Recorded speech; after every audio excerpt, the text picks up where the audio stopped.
নমস্কাৰ বন্ধু বান্ধৱীসকল, স্বাগতম জনাইছোঁ মোৰ আজিৰ ভিডিঅ'টোলৈ। আপোনালোকে জানেই বৰ্তমান মই মাৰ ঘৰত আছোঁ আৰু ইয়াত ৰাসৰ বাবে আখৰা চলি আছে।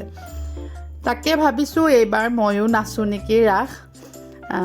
ভাবিছোঁ আৰু কি হয় নাজানো, ৰাস নাচিম বুলি ভাবিছোঁ। এইটো কাৰণে বেটাক লৈ আহিছোঁ দেখুৱাবলৈ ৰাসৰ আখৰা কেনেকৈ হয় কি হয়। ই একদম মানে দেখিছে বাঁহী বজোৱা ল'ৰাটোক ইমান দিগদাৰ কৰি আছে।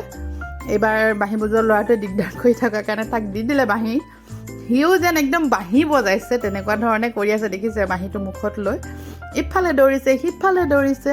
তাৰ মানে আইতাকৰ ঘৰলৈ আহি তাৰ মানে একদম পূৰা ফূৰ্তিৰ সীমা নাই। তাৰমানে আচলতে সি ঢেৰ মানুহ লগ পাইছে যে নামঘৰত, আৰু মই ভিডিঅ'টো অকণমান স্পীড কৰি দিছোঁ, সেইটো কাৰণে অকণমান বেলেগ ধৰণে লাগিছে।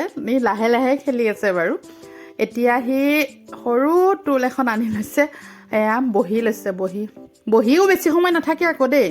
তাৰপিছত সি ইফাল সিফাল ঘূৰিয়ে ফুৰে। অকণমান সময়ৰ কাৰণে বহিব, আকৌ ইফালে দৌৰিব সিফালে দৌৰিব, কোনেও তাক ৰখাব নোৱাৰে। তাৰমানে সি দৌৰিবলৈ গোটেই মানে একদম পূৰা খোলা জেগা পাইছে যে, বহুতখিনি জেগা পাইছে, সেইটো কাৰণে খেলিবলৈ বহুত ভাল পাইছে। এইবাৰ এই ল'ৰাজনে তাক ধুনীয়াকৈ বহাই লৈছে, মৰম কৰিছে। আচলতে তাক চবেই মৰম কৰে যে, সেইটো কাৰণে তাৰ উৎপাতটোও বেছি বাঢ়ি গৈছে। দুষ্টামি কৰিছে একদম, মানে এবাৰ খোল বজাব, এবাৰ বাঁহী বজোৱাটোক দিগদাৰ কৰিব, তেনেকেই আছে আৰু। তাৰপিছত আকৌ ঘৰলৈ আহিলোঁ। ঘৰলৈ অহাৰ পিছত মই এয়া কিবা কিবি গাই আছোঁ আৰু সি পূৰা মানে মায়ে যেনেকৈ মানে প্ৰৱেশ কৰিছিলে সেইবোৰ দেখাই আছে। এনেকৈ দেখিছে হাতৰ মুঠিটো দেখিছেনে নাই, কেনেকুৱাকৈ মুঠি কৰিছে। সি যেন ৰজা, একদম মানে ৰজাৰ হেৰিটো প্ৰৱেশ কৰিছে তেনেকুৱা টাইপৰ কৰিছে। এইবিলাকে আহি ঘৰত কৰি থাকে।